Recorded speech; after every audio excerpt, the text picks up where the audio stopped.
अब तक आप लोगों ने पढ़ा। वाइफी मुझे इतना प्यार करती है, मेरे लिए यही काफी है। और फिर सभी लोग हवेली के पीछे वाले मैदान में आते हैं जहां पर एक चौपर खड़ा था।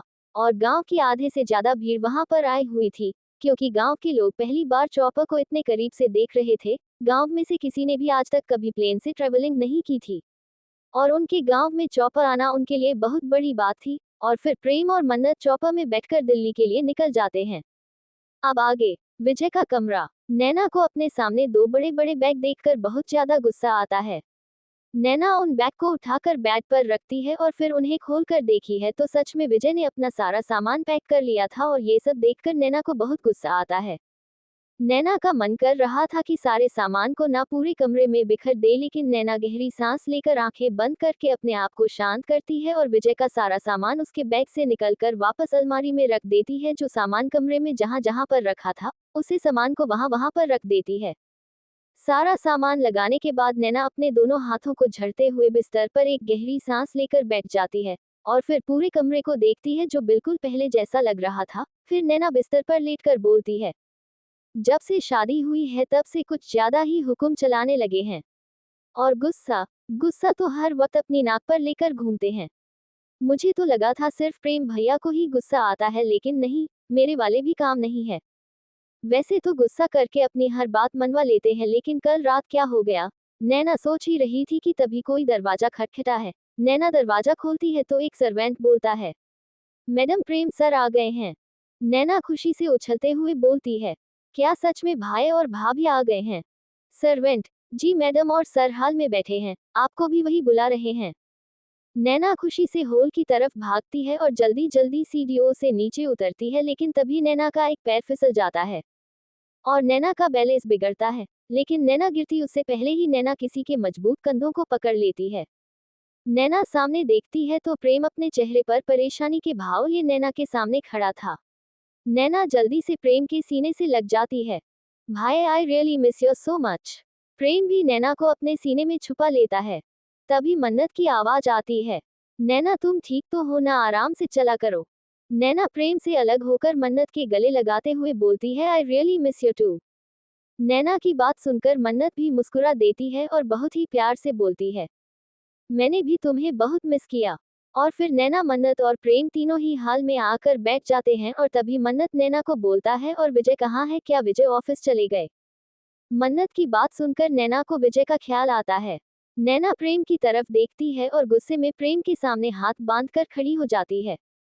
प्रेम बिना किसी भाव के नैना को देखकर बोलता है, ऐसे मत देखो बच्चा, मैंने जो किया तुम्हारी खुशी के लिए किया।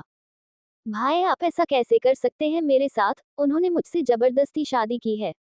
उन्होंने मुझे धमकी दी थी आपको जान से मारने की।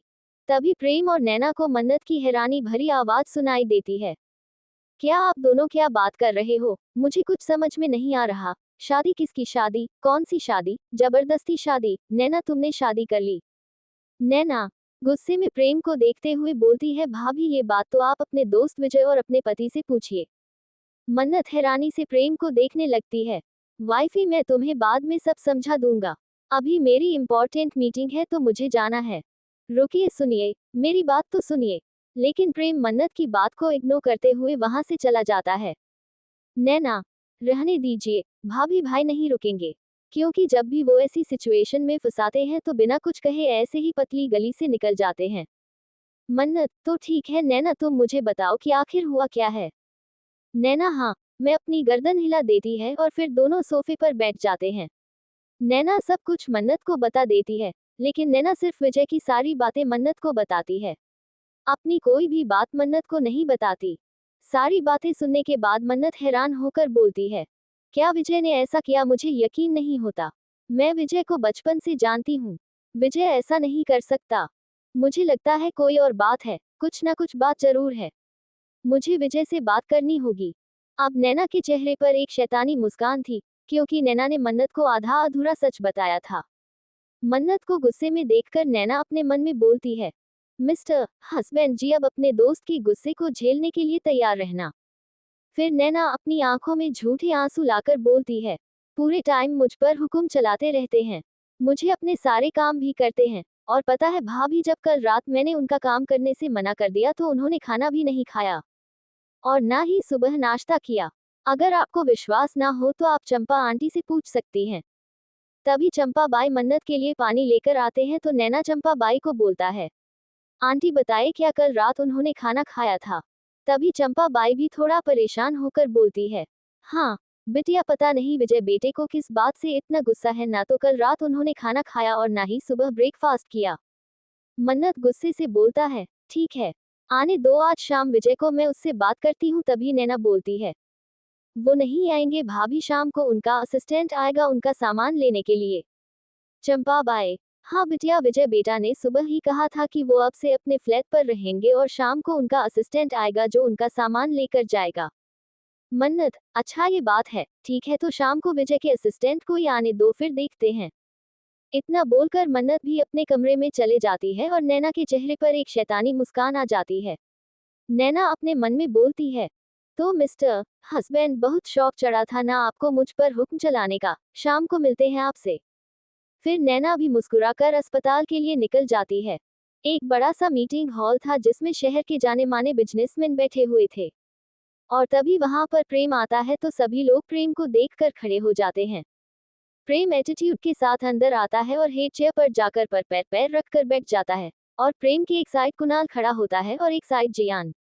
प्रेम टेबल पर रखे पेपरवेट को घुमाते हुए बोलता है, क्या बात है, एक इंसान ने तुम लोगों को इतना परेशान कर दिया कि तुम्हें मेरी याद आ गई। तभी एक बिजनेसमैन बोलता है, यश मिस्टर सिंघानिया, क्योंकि इस आदमी ने हम सबको परेशान कर दिया है और हम इस आदमी से डील नहीं कर सकते। 3 साल पहले तक इसका नामोनिशान नहीं था और 3 साल में ना जाने कहां से आ गया है। कौन है, कैसा दिखता है, कोई पहचान कोई निशानी कुछ पता नहीं उसके बारे में। लेकिन हम सबके बिजनेस की उसने वॉट लगा दी है। अगर ऐसे ही चलता रहा तो हमारा बिजनेस बिल्कुल बर्बाद हो जाएगा। बाकी सभी बिजनेसमैन भी उसे आदमी की हाँ में हाँ मिलते हैं। और तभी दूसरा आदमी बोलता है, 1 साल पहले तक भी उससे कोई परेशानी नहीं थी, हम लोग उससे आराम से डील कर लेते थे। लेकिन पिछले 1 साल में तो उसने हमें बिल्कुल बर्बादी के कगार पर लाकर खड़ा कर दिया है और अब आपको ही सब कुछ ठीक करना होगा मिस्टर सिंघानिया, वरना हम तो डूबेंगे ही, लेकिन हमारे साथ साथ आप भी डूबेंगे। तभी प्रेम अपनी आंखों में जलते हुए अंगारे लेकर बहुत ही सर्द आवाज में बोलता है, प्रेम सिंघानिया को कोई डूबा सके ऐसा आज तक कोई पैदा नहीं हुआ।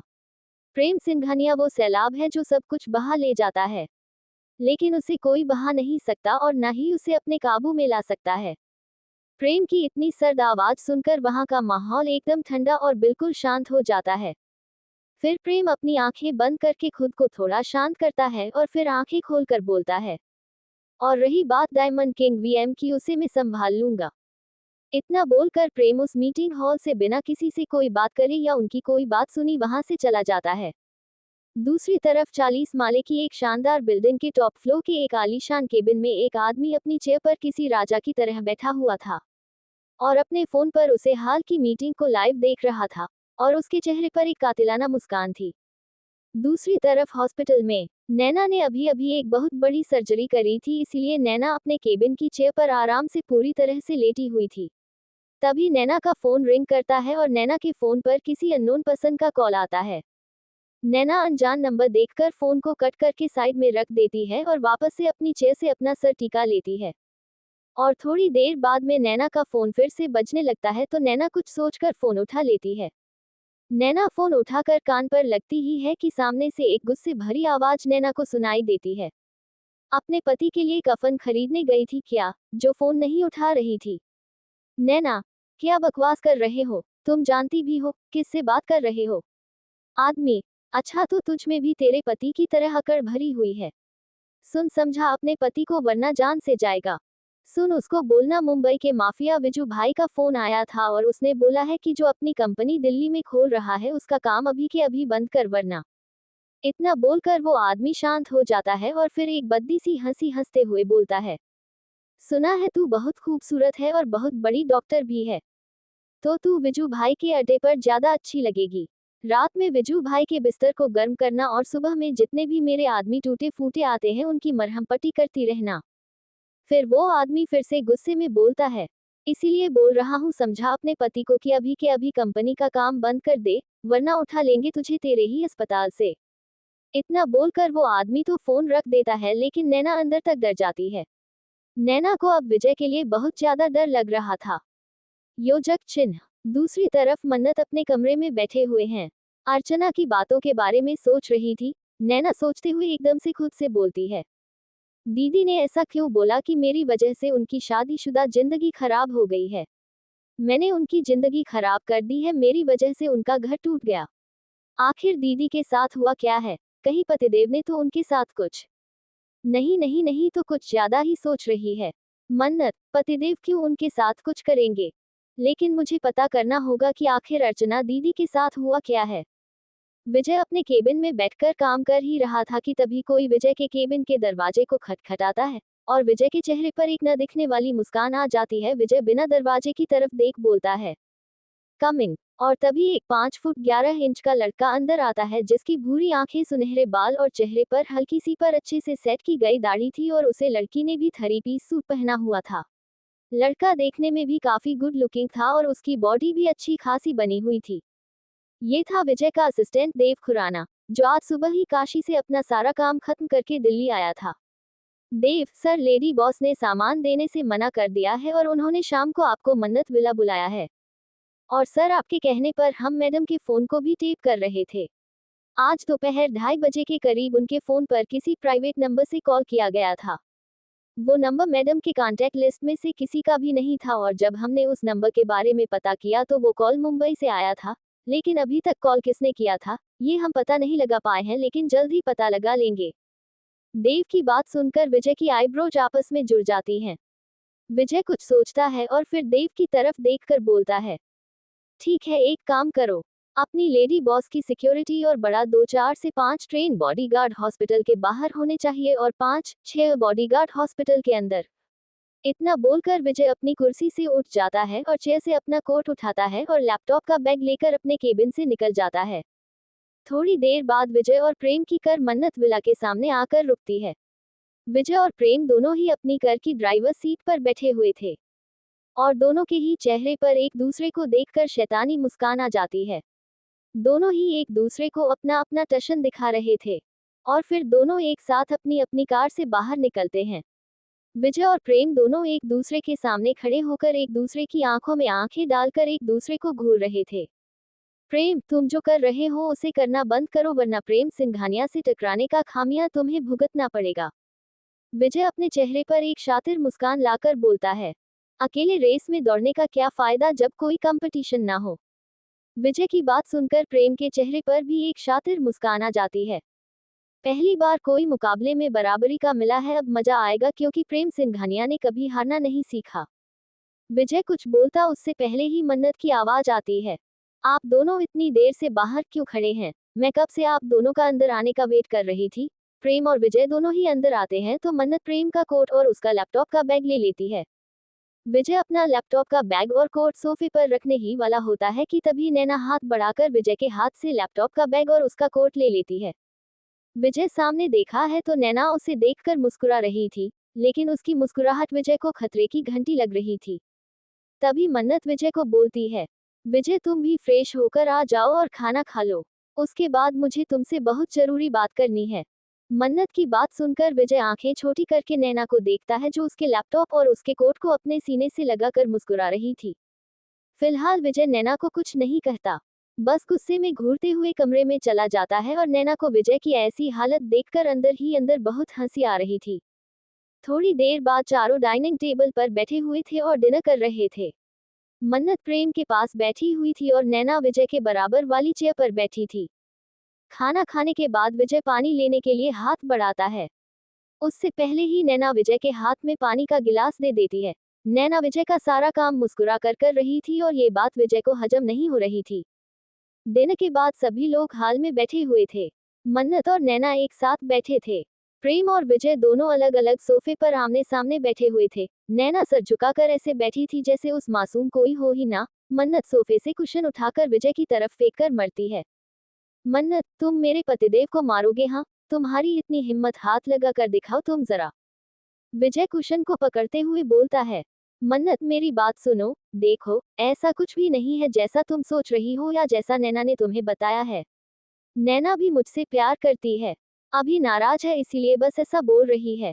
मन्नत, क्या अंकल और आंटी को पता है तुम्हारी इस शादी के कांड के बारे में? विजय, हाँ, और अगले हफ्ते माँ और पापा दोनों ही आ रहे हैं।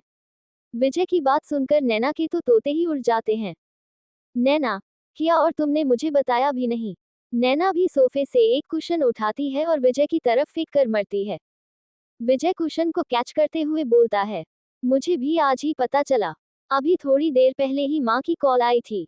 मन्नत प्रेम की तरफ देखती है जो आराम से बैठकर अपना फोन चला रहा था। मन्नत गुस्से में सोफे से एक क्वेश्चन उठाकर प्रेम की तरफ भी फेंकती है, जिससे प्रेम का फोन उसके हाथ से छूटकर नीचे जमीन पर गिर जाता है और प्रेम जब सामने देखा है तो मन्नत अपनी आंखें छोटी करके प्रेम को घूर रही थी। मन्नत अपनी कमर पर हाथ रखकर बोलती है, पतिदेव, आपको सब कुछ पता था लेकिन फिर भी आपने मुझे कुछ भी नहीं बताया। प्रेम जमीन से अपना फोन उठाता है और खड़ा हो जाता है। मन्नत इंतजार कर रही थी कि प्रेम कुछ बोलेगा, लेकिन प्रेम मन्नत के सामने खड़ा होता है और फिर मन्नत को अपने कंधे पर उठा लेता है। मन्नत की आंखें हैरानी से बड़ी हो जाती हैं और मन्नत झटपटाते हुए बोलती है, क्या कर रहे हैं पतिदेव, छोड़िए मुझे, पतिदेव क्या कर रहे हो? लेकिन प्रेम मन्नत की एक नहीं सुनता और उसे अपने कमरे की तरफ ले जाने लगता है। प्रेम का मन्नत को इस तरह से लेकर जाना जिससे नैना भी हैरान थी और अपनी आंखें फाड़े बस उन दोनों को देख रही थी। और तभी नैनो को महसूस होता है कि उसके पैर जमीन पर नहीं है और जब नैनो अपने सर में आती है तो देखती है विजय ने उसे भी अपनी गोद में उठा लिया है। विजय, क्या कर रहे हो, नीचे उतरो, मुझे मुझे तुम्हारे साथ कहीं नहीं जाना। जान, तुम्हें भी अपनी भाभी से कुछ सीखना चाहिए। विजय नैना को अपने कमरे की तरफ ले जाते हुए बोलता है तो नैना कंफ्यूज होकर बोलती है, मतलब? विजय नैना को बेड पर आराम से बैठे हुए बोलता है, मतलब ये कि मन्नत ने अपने पति को एक प्यार वाला नाम दे रखा है। पतिदेव, तुम्हें नहीं लगता तुम्हें भी मुझे कुछ ऐसा नाम देना चाहिए जैसे कि डार्लिंग, हबी? नैना गुस्से में विजय को आंखें छोटी करके बोलती है, क्योंकि भाभी भैया से प्यार करती हैं, इसीलिए उन्हें प्यार से पतिदेव बुलाती हैं। विजय नैना के ऊपर झुकते हुए बोलता है, तो क्या तुम मुझसे प्यार नहीं करती? नैना पीछे होते हुए अपने दोनों हाथ विजय के सीने पर रखकर बोलती है, नहीं, और मेरे पास मत आना, दूर रहो मुझसे। लेकिन ये बात सुनकर विजय को गुस्सा आ जाता है और विजय नैना के दोनों हाथों को पकड़कर उसके सर के ऊपर लगा देता है और अब नैना पूरी तरह से बिस्तर पर लेटी हुई थी और विजय है नैना के ऊपर था। विजय नैना के दोनों हाथों को एक हाथ से पकड़ लेता है और दूसरे हाथ से नैना के जबड़े को कसकर पकड़ते हुए गुस्से में बोलता है, आखिर प्रॉब्लम क्या है? ऐसा भी क्या कर दिया मैंने जो तुम्हें मुझसे इतनी नफरत हो गई है, जो मेरा छूना भी तुम्हें बर्दाश्त नहीं होता? नैना गुस्से में छटपटाते हुए बोलती है, ये जो तुमने मेरे साथ जबरदस्ती शादी की है और ये जो जबरदस्ती मेरे करीब आते हो, बात बात पर मेरे साथ जबरदस्ती करते हो, यही मुझे तुमसे नफरत करने पर मजबूर करती है। नैना की बात सुनकर विजय का गुस्सा फूट पड़ता है। विजय गुस्से में अपने दांत पीसते हुए बोलता है, जबरदस्ती? हाँ, जबरदस्ती करता हूँ मैं तुम्हारे साथ। जबरदस्ती अभी तक मैंने करी कहाँ है, लेकिन हाँ, आज मैं तुम्हें उसका नमूना जरूर दिखाऊंगा कि जब विजय मेहता जबरदस्ती करता है ना तो कैसे करता है। इतना बोलकर विजय नैना के सीने पर हाथ रखता है और नैना ने जो क्रॉप टॉप पहन रखा था उसे एक ही झटके में फाड़कर दूर फेंक देता है। दूसरी तरफ प्रेम का कमरा। प्रेम मन्नत को कमरे में लेकर आता है और झटके से मन्नत को बिस्तर पर फेंक देता है और मन्नत एकदम से उठकर भागने लगती है तो प्रेम मन्नत का हाथ पकड़कर वापस से मन्नत को बिस्तर पर लेटा देता है और उसके ऊपर आते हुए मन्नत की दोनों हाथों को पकड़ लेता है और फिर बहुत ही मदहोशी भरी आवाज में मन्नत के कान में बोलता है, यू नो वॉट वाइफी, कल डॉक्टर के बताए हुए 2 महीने पूरे हो जाएंगे, तो बस आज की रात है तुम्हारे पास आराम से सोने के लिए, क्योंकि कल से मैं तुम्हें एक भी रात सोने नहीं दूंगा। प्रेम की बात सुनकर मन्नत भी सोचने लगती है और फिर सोचते हुए ही उसकी आंखें बड़ी हो जाती हैं, क्योंकि समय का तू जैसे मन्नत को पता ही नहीं चला कि कब 2 महीने खत्म हो गए। और तभी मन्नत अपने मन में बोलती है, 2 महीने खत्म भी हो गए और मुझे पता भी नहीं चला, कल तो ये मुझ पर भूखे शेर की तरह टूटेंगे। मन्नत का ध्यान अपनी गर्दन पर हो रहे हल्के से दर्द से टूटता है तो मन्नत देखती है प्रेम मन्नत की गर्दन पर हल्के हल्के बाइट कर रहा था और मन्नत की गर्दन को शक कर रहा था। और फिर मन्नत अपनी हालत देखती है तो प्रेम ने मन्नत की साड़ी का पल्लू भी उसके सीने से हटा दिया था और प्रेम पूरी तरह से मन्नत के ऊपर था। मन्नत धीरे से प्रेम को बोलता है, पतिदेव, 2 महीने तो कल पूरे होंगे ना, तो आप आज क्यों? इतना बोलकर मन्नत चुप हो जाती है।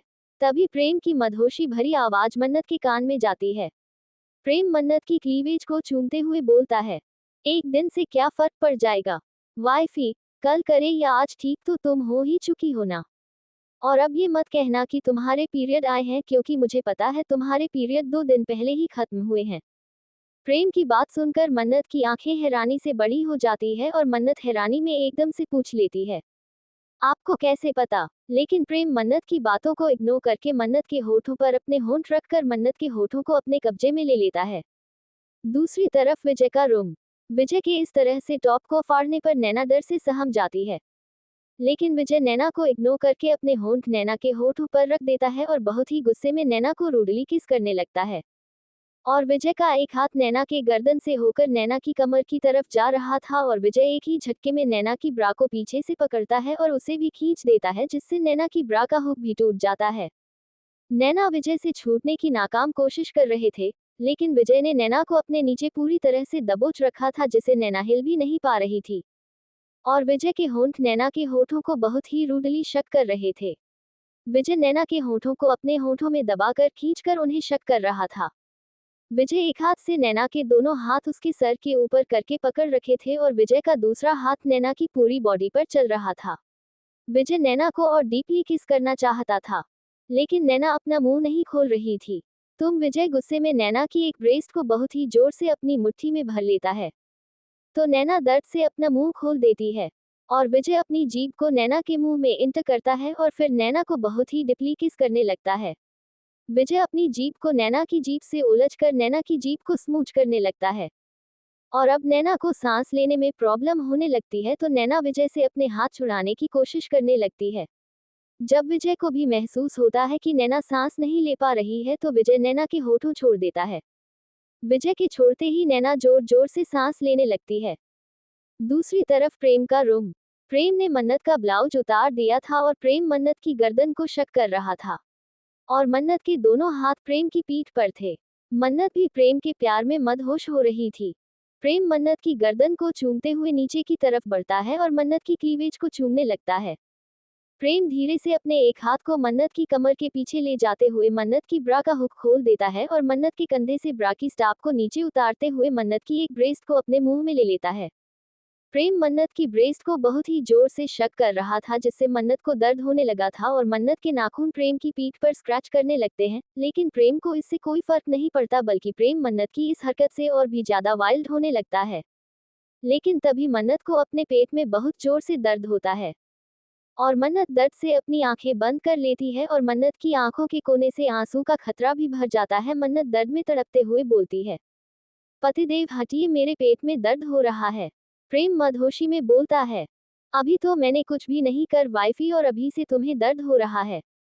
मन्नत भरे गले से बोलती है, पतिदेव प्लीज हटिए, मुझे दर्द हो रहा है। लेकिन इस बार प्रेम को भी मन्नत की आवाज में दर्द महसूस होता है, तो प्रेम मन्नत से थोड़ा सा ऊपर उठकर मन्नत के चेहरे को देखने लगता है, जिसके चेहरे पर दर्द साफ नजर आ रहा था। प्रेम मन्नत के साइड में लेट जाता है और मन्नत को अपनी बाहों में लेकर मन्नत के गाल को सहलाते हुए बोलता है, क्या हुआ वाइफी, कहाँ दर्द हो रहा है। मन्नत अपने पेट पर हाथ रखकर बोलता है, पेट में। प्रेम मन्नत के पेट पर हाथ रखकर हल्के से मन्नत के पेट को सहलाने लगता है, जिसे धीरे धीरे मन्नत का दर्द कम होने लगता है और फिर थोड़ी ही देर में मन्नत बिल्कुल शांत हो जाती है और ऐसे ही धीरे धीरे मन्नत प्रेम की बाहों में नींद की आगोश में चले जाते हैं, लेकिन प्रेम का हाथ फिर भी नहीं रुकता। विजय का कमरा। विजय नैना के कॉलर बोन को चूमते हुए नीचे बढ़ रहा था और उसी के साथ नैना का डर भी बढ़ता जा रहा था। विजय नैना के हाथों को छोड़कर थोड़ा नीचे होता है और नैना के पेट को चूमने लगता है। विजय के दोनों हाथ नैना के पेट से होते हुए ऊपर की तरफ बढ़ रहे थे और नैना ने कसकर बेडशीट को अपनी मुट्ठी में पकड़ रखा था और विजय के दोनों हाथ नैना की दोनों ब्रेस्ट तक पहुंच जाते हैं और इसी के साथ विजय नैना की ब्रेस्ट को सहलाने लगता है और नैना के पेट को शक करने लगता है और अब नैना की हालत और भी ज्यादा खराब हो जाती है। लेकिन अब विजय को खुद पर बिल्कुल भी कंट्रोल नहीं था। लेकिन तभी विजय के कानों में नैना की सिसकती हुई आवाज आती है, जो बोल रही थी, प्लीज रुक जाए, मैं अभी तैयार नहीं हूँ, मुझे माफ कर दीजिए। नैना की बात सुनकर विजय एक गहरी सांस लेता है और फिर एकदम से नैना के ऊपर से उठ जाता है और वॉशरूम में चला जाता है। विजय के जाते ही नैना भी राहत की सांस लेती है। अगली सुबह विजय और प्रेम दोनों की आंखें अपने अपने समय पर खुल जाती हैं और जब दोनों उठकर देखते हैं तो ना तो नैना ही विजय के पास थी और ना मन्नत प्रेम के पास थी। थोड़ी देर बाद जब दोनों नीचे आते हैं तो आज घर में अलग रौनक नजर आ रही थी। प्रेम और विजय चारों तरफ देख रहे थे कि तभी नैना और मन्नत दोनों उनके सामने हाथों में आरती की थाल लेकर आ जाती है। मन्नत प्रेम को तिलक करती है और नैना विजय को तिलक करती है और उन्हें प्रसाद देती है। तभी प्रेम मन्नत से पूछता है, आज आरती और ये सब कुछ है क्या आज? तभी मन्नत बहुत ही नॉर्मल तरीके से बताती है, आज से नवरात्रि शुरू होते हैं तो 9 दिन तक सब कुछ बंद। विजय, बंद मतलब यही कि जब तक नवरात्रि चलेगी तब तक आप बाल ब्रह्मचारी व्रत का पालन करेंगे। और तभी प्रेम और विजय दोनों एक साथ हैरानी से बोलते हैं, वॉट? On way? वो ये अगली सुबह विजय और प्रेम की आंखें अपने अपने समय पर खुल जाती है। प्रेम बिस्तर पर लेटे हुए ही अपना हाथ पूरे बिस्तर पर घूमता है, लेकिन मन्नत को न महसूस करके प्रेम अपनी आंखें खोल देता है और फिर प्रेम टाइम देखा है तो सुबह के 6:30 रहे थे। टाइम देखकर प्रेम बिस्तर पर लेटे हुए ही अपनी आंखें बंद कर लेता है और फिर एक गहरी सांस लेकर बिस्तर से उठ जाता है, क्योंकि प्रेम को पता था कि मन्नत हमेशा ही उससे पहले उठ जाती है। प्रेम पहले फ्रेश होता है और फिर वर्कआउट के लिए अपने ही विला में बने जिम में चला जाता है। विजय भी फ्रेश होता है और फिर जिम करने के लिए वो भी जिम में चला जाता है।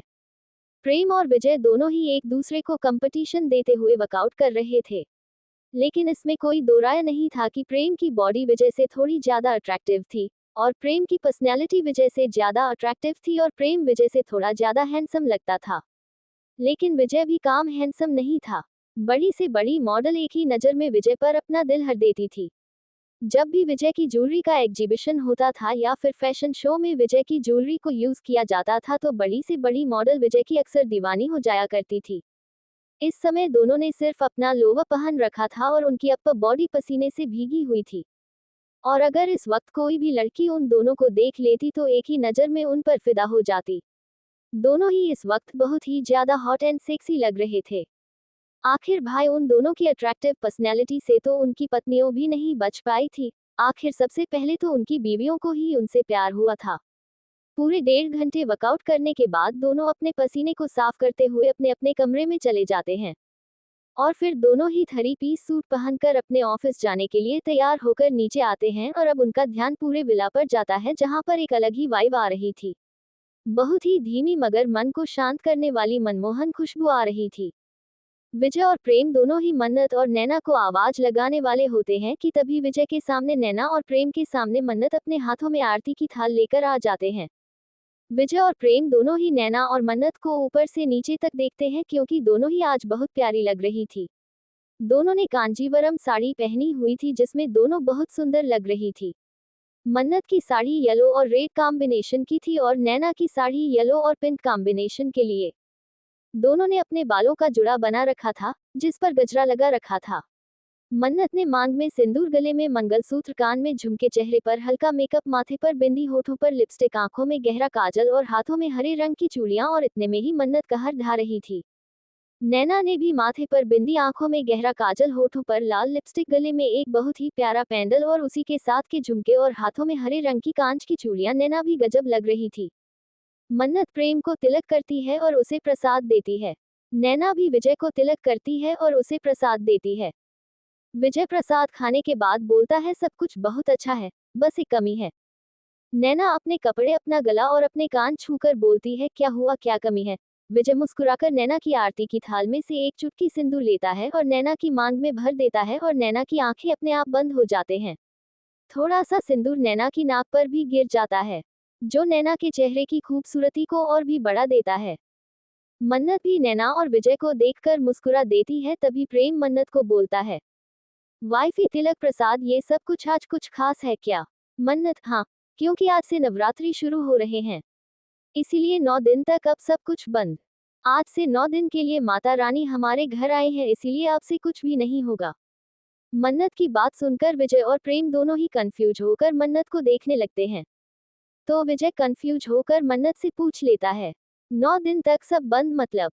नैना, मतलब ये कि 9 दिन तक आपको बाल ब्रह्मचारी व्रत का पालन करना होगा। और तभी विजय और प्रेम दोनों एक साथ थोड़ा चिल्लाकर बोलते हैं, व्हाट, नो वे, प्रेम, वाईफी आज तुम्हारे 2 महीने खत्म होते हैं। मैं 2 महीने से कंट्रोल कर रहा हूँ। मुझसे नहीं होगा। विजय, क्या बकवास लगा रखा है। एक तो वैसे ही तुम मुझे अपने करीब नहीं आने देती हो और थोड़ा बहुत आता भी हूँ तो उसे भी तुम बंद कर रही हो। विजय और प्रेम दोनों ने ही अपनी बात को एक साथ बोला था। अपने अपने पति की बेशर्मी वाली बात सुनकर मन्नत और नैना दोनों की आंखें हैरानी से बड़ी हो जाते हैं और फिर तभी मन्नत और नैना अपनी आंखें चुराते हुए इधर उधर देखने लगती हैं। दोनों को ही इस वक्त बहुत ज्यादा शर्म आ रही थी। तभी चंपाबाई वहां पर आकर बोलती है, चलो बच्चा लोग, नाश्ता लग गया है। तुम लोग नाश्ता कर लो। नैना और मन्नत तो वैसे ही दोनों ऑकवर्ड सिचुएशन में थे। उन्हें तो बस मौका मिल गया था वहां से भागने का और दोनों ही वहां से भाग जाती हैं। नाश्ता करने के बाद प्रेम और विजय दोनों ही नैना और मन्नत से बात करना चाहते थे, लेकिन नैना और मन्नत जानबूझकर काम में बिजी हो रही थी जिसको प्रेम और विजय भी समझ रहे थे और इस वक्त प्रेम और विजय कुछ कर भी नहीं सकते थे तो दोनों ही गुस्से में मुंह फुलाकर अपने अपने काम के लिए निकल जाते हैं। एक अंधेरे कमरे में एक लड़की को जंजीरों से बांधा गया था। उसके शरीर पर बहुत ही अजीबोगरीब से कीड़े चिपके हुए थे और ऐसा लग रहा था जैसे उसे लड़की के शरीर में कुछ ही खून की बूंदें बची हो। उसे लड़की का पूरा शरीर सफेद पड़ गया था, क्योंकि उस लड़की के शरीर पर जो कीड़े चिपके हुए थे वो उस लड़की का खून पी रहे थे। और तभी उस कमरे का दरवाजा खुलता है और एक तेज रोशनी उस कमरे में आती है, लेकिन इसे लड़की पर कोई फर्क नहीं पड़ता क्योंकि लड़की शायद बेहोश थी। लेकिन तभी वहां पर एक लंबी चौड़ी आकृति का एक आदमी आता है और उस लड़की के सामने रखी चेयर पर जाकर बैठ जाता है और अब उस कमरे में भी रोशनी हो गई थी। तभी वो आदमी अपनी सर्द आवाज में बोलता है, होश में लेकर आओ इसे। एक आदमी अपने हाथ में ठंडे पानी का जग लेकर आता है और उस लड़की के चेहरे पर पानी को डाल देता है जिससे लड़की थोड़ा थोड़ा होश में आती है, लेकिन लड़की की हालत बहुत ही ज्यादा बुरी थी। लड़की बहुत ही मुश्किल से अपनी आंखें खोलती है और जब लड़की सामने देखती है तो उसकी आंखें गुस्से से लाल हो जाती है और लड़की गुस्से में बोलती है, प्रेम तुम मेरे साथ ऐसा कैसे कर सकते हो। मैं तुम्हारे आगे हाथ जोड़ती हूँ। प्लीज मुझे छोड़ दो, मुझे जाने दो, गलती हो गई मुझसे, मुझे माफ कर दो और अगर माफ नहीं कर सकते तो मार दो मुझे, क्योंकि अब ये दर्द बर्दाश्त नहीं होता मुझसे। 1 साल से तुमने मुझे यहाँ बंद कर रखा है, ना तो जीने दे रहे हो और ना ही मरने दे रहे हो।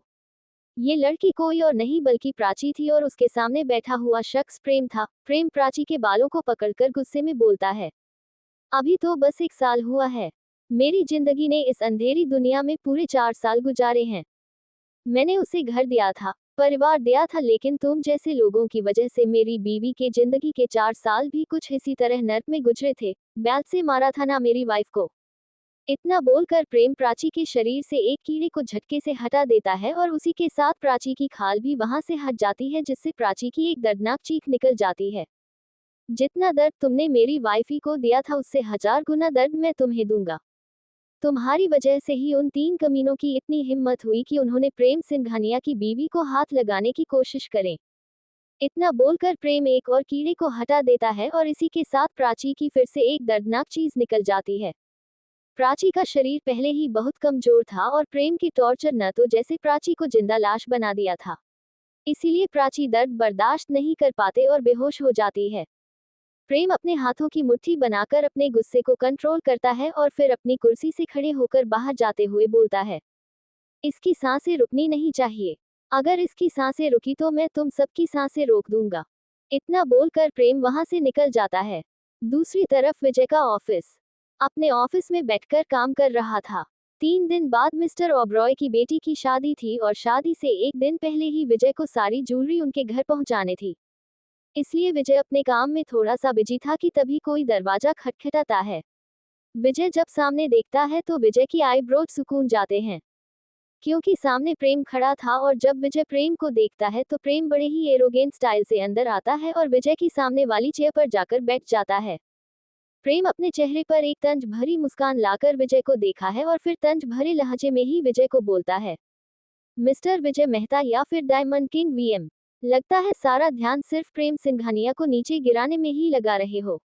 तभी तो कोई भी गुंडा आकर तुम्हारी बीवी को धमकी दे रहा है और तुम्हें उस बारे में कानो कान खबर तक नहीं है। प्रेम की बात सुनकर विजय का चेहरा डार्क हो जाता है, लेकिन विजय सवालिया नजरों से प्रेम को देख रहा था, जिसे समझकर प्रेम अपना फोन निकलता है और उसे पर एक ऑडियो क्लिप प्ले कर देता है। सुना है तू बहुत खूबसूरत है और बहुत बड़ी डॉक्टर भी है, तो तू विजू भाई के अड्डे पर ज्यादा अच्छी लगेगी। रात में विजू भाई के बिस्तर को गर्म करना और सुबह में जितने भी मेरे आदमी टूटे फूटे आते हैं उनकी मरहम पट्टी करती रहना। और अब विजय का चेहरा बिल्कुल काला पड़ चुका था। गुस्से से उसकी आंखें लाल हो गई थी और उसकी हाथों की नसें भी उभर कर दिखाई दे रही थी क्योंकि विजय ने अपने हाथों की कष्टकर मुट्ठी बना रखी थी। विजय को बहुत गुस्सा आ रहा था। विजय इस वक्त एक भयानक शैतान लग रहा था, जिसे देखकर प्रेम के चेहरे पर भी एक शैतानी मुस्कान थी। प्रेम तंज भरे लहजे में विजय को बोलता है, अगर तुम मेरी बहन का ख्याल नहीं रख सकते तो कल तक तुम्हें डिवोर्स पेपर मिल जाएंगे। उन पर साइन कर देना क्योंकि उसका ख्याल रखने के लिए अभी उसका भाई जिंदा है। इतना बोलकर प्रेम अपना फोन उठाता है और वहां से चला जाता है। प्रेम के केबिन से बाहर निकलते ही प्रेम को बहुत तेज कुछ टूटने की आवाज आती है, जिसे सुनते ही प्रेम के चेहरे पर एक शैतानी मुस्कान आ जाती है और प्रेम एक शैतानी धुन बजाते हुए वहां से निकल जाता है। देव विजय के केबिन के बाहर खड़ा था। उसकी सांसें थोड़ी बड़ी हुई थी। ऐसा लग रहा था जैसे कि वो भाग कर आया है, लेकिन उसे अंदर जाते हुए डर लग रहा था, क्योंकि थोड़ी देर पहले ही उसके बॉस ने उसे बहुत ही गुस्से में अपने केबिन में आने के लिए बोला था, जिससे देव समझ गया था कि कुछ ना कुछ तो गड़बड़ है। देव डरते हुए केबिन का दरवाजा खटखटाता है तो अंदर से एक गुस्से भरी आवाज आती है, कमिंग। देव डरते हुए अंदर जाता है, लेकिन अंदर का माहौल देखकर उसका डर और भी ज्यादा बढ़ जाता है, क्योंकि विजय ने अपनी केबिन का ज्यादातर सामान तोड़ दिया था। इस समय ऐसा लग रहा था जैसे कि विजय के केबिन में कोई भूकंप आया था। देव सामने देखता है तो विजय अपनी कुर्सी पर बिल्कुल लीन होकर बैठा हुआ था और उसके हाथ में सिगरेट थी जिसे वो लंबे लंबे कश ले रहा था और केबल में काफी धुआं भी था, जिससे पता चल रहा था कि विजय ने अभी काफी स्मोक किया है।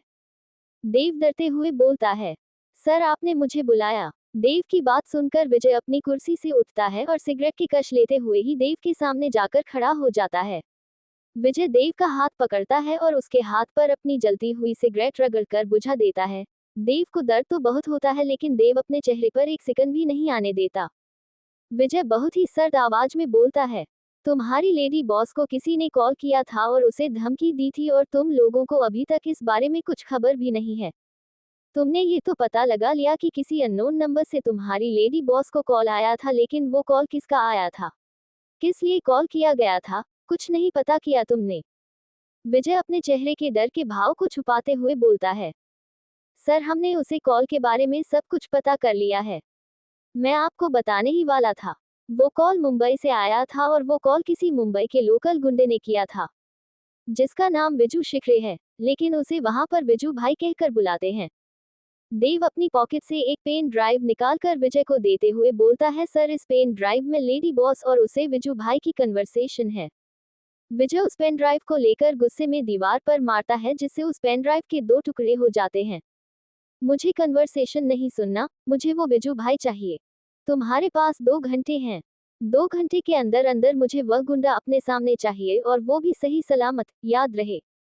उसके जिस्म पर एक खरोच भी नहीं आनी चाहिए। देव ओके सर इतना बोलकर वहां से निकल जाता है। देव खुद में ही बड़बड़ाते हुए बोलता है, सो शैतान मरे होंगे तब जाकर सर ने जन्म लिया होगा, उनकी कमी पूरी करने के लिए, और पता नहीं लोग शैतान से क्यों टकराते हैं। अगर मरने का इतना ही शौक चढ़ा है तो जहर खा लो, फांसी लगा लो या फिर किसी गाड़ी के नीचे आ जाओ। क्या जरूरत है तड़प तड़प कर दर्दनाक मौत लेने की। देव ऐसे ही बड़बड़ाते हुए वहां से चला जाता है। दूसरी तरफ प्रेम का ऑफिस। मन्नत की कार सिंघानिया इंडस्ट्रीज के सामने आकर रुकती है, जिसमें से मन्नत एक सिंपल ग्रे कलर की साड़ी पहनकर बाहर निकलती है। मन्नत ने अपने बालों को खुला छोड़ा था और मन्नत का सिंदूर उसके बालों में छिपा हुआ था और गले का मंगलसूत्र भी साड़ी के ब्लाउज में छिप गया था, क्योंकि मन्नत का ब्लाउज कॉलर का बना हुआ था, जिससे मन्नत का मंगलसूत्र दिखाई नहीं दे रहा था। चेहरे पर सादगी वाली मुस्कान लिए मन्नत पूरी बिल्डिंग को ऊपर से नीचे तक देखी है। मन्नत आज पहली बार प्रेम के ऑफिस आई थी। मन्नत के हाथ में एक डॉक्यूमेंट फाइल थी और एक अपॉइंटमेंट लेटर भी था। दरअसल बात यह थी कि कुछ दिनों पहले प्रेम की कंपनी ने नए इंटर्न हायर करने के लिए एडवर्टाइजमेंट किया था और जिसे मन्नत ने देखकर उसमें अपने डॉक्यूमेंट सबमिट कर दिए थे। मन्नत की क्वालिफिकेशन और उसके स्किल डॉक्यूमेंट के हिसाब से मन्नत की सीवी बहुत ही अट्रैक्टिव थी। मन्नत के डॉक्यूमेंट ने डिजाइनर डिपार्टमेंट के हेड को बहुत इंप्रेस कर दिया था, इसीलिए उन्होंने वीडियो कॉल पर ही मन्नत का इंटरव्यू ले लिया था। और फिर मन्नत को अपॉइंटमेंट लेटर भी मिल गया था, जिस बारे में मन्नत ने प्रेम को कुछ भी नहीं बताया था। मन्नत को आज सिर्फ विजिट करने के लिए बुलाया गया था और कल से मन्नत की ज्वाइनिंग थी। मन्नत अपने चेहरे पर एक प्यारी सी मुस्कान लेकर अंदर जाती है। मन्नत रिसेप्शन एरिया पर जाती है जहां पर एक खूबसूरत लड़की थी जिसने एक शॉर्ट ड्रेस पहन रखी थी और चेहरे पर ढेर सारा मेकअप कर रखा था। अपना अपॉइंटमेंट लेटर उस लड़की को दिखाती है।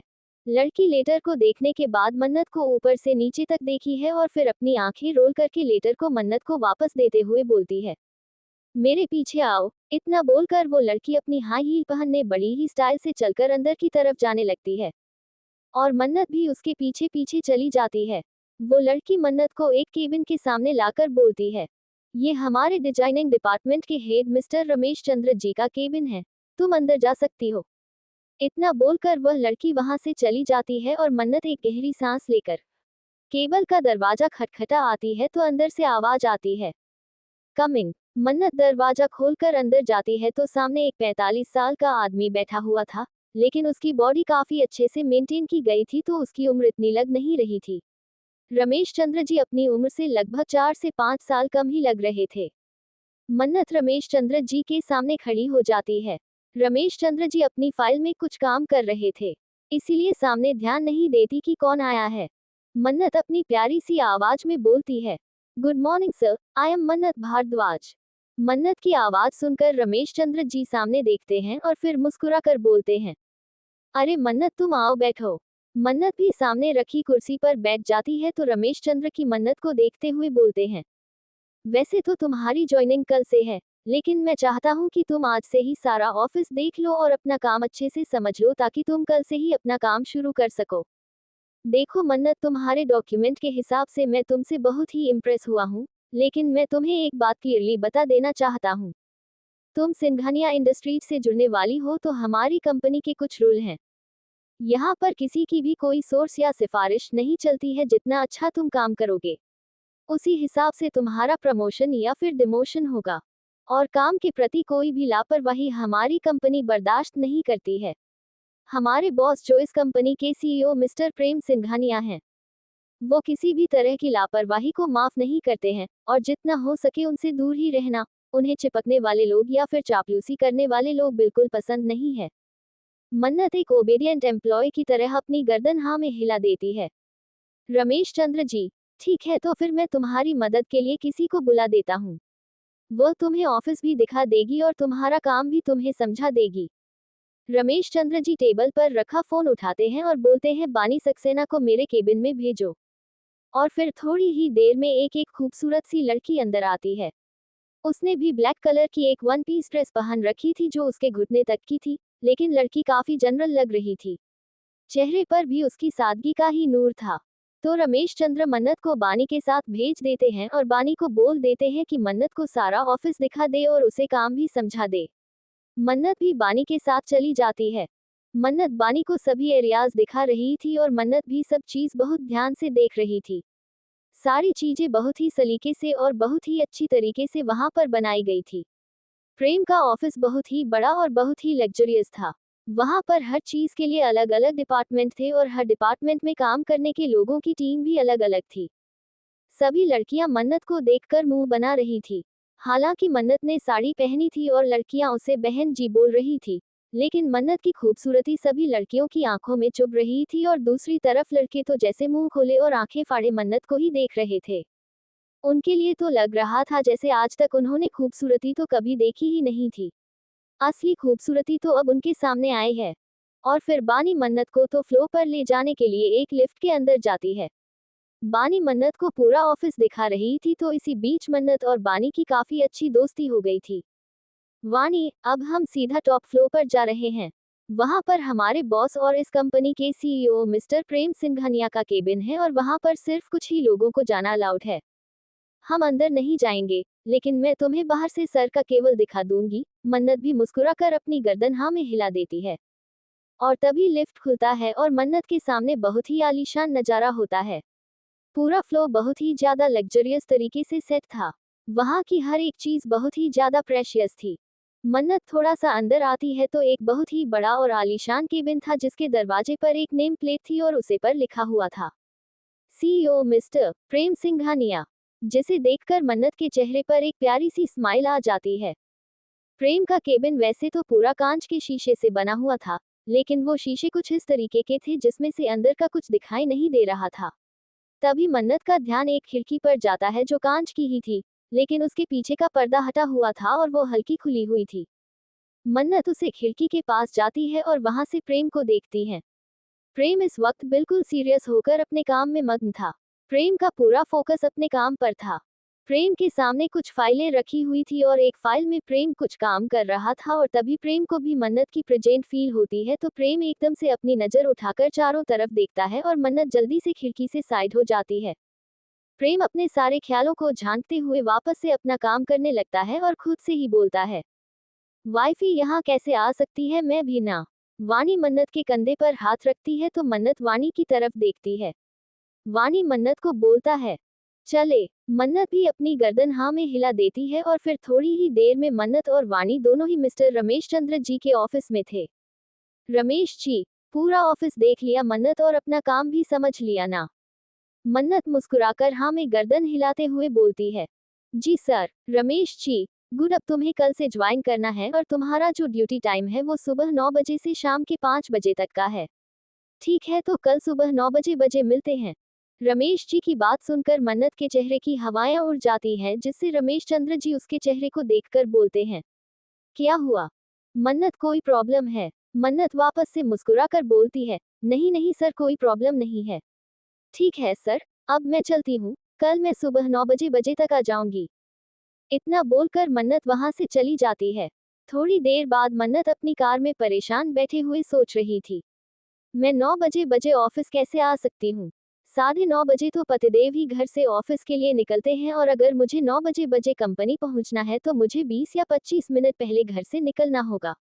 क्या मुसीबत है। अब तो बस एक ही ऑप्शन है, मुझे आज रात ही पतिदेव को सब कुछ बताना होगा। आई होप महादेव पतिदेव मान जाएं।